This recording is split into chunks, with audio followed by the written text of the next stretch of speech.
Столица полюса холода, город Верхоянск, становится научно-историческим центром для юных верхоянцев. В эти дни на базе Верхоянской средней школы имени Михаила Лаврентьевича Новгородова состоялась первая краеведческая конференция. Работает 20 специалистов, из них 4 гидровода.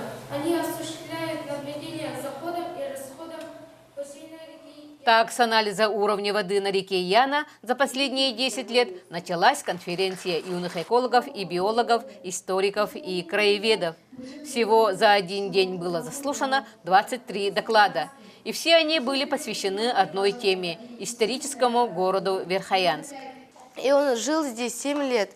И очень удивительно, что он за эти несколько лет изучил якутский язык. Да? И еще он же учил детей якутскому языку.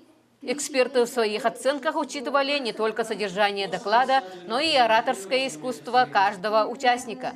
Самый младший по возрасту участник конференции Леня Старостин выступил с докладом «Мир пернатых города Верхоянск».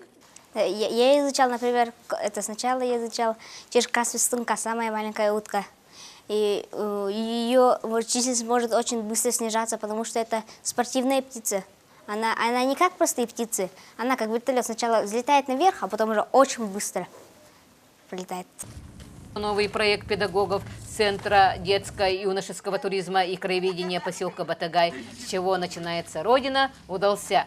Впереди открытие новых юных талантов в других школах Улуса.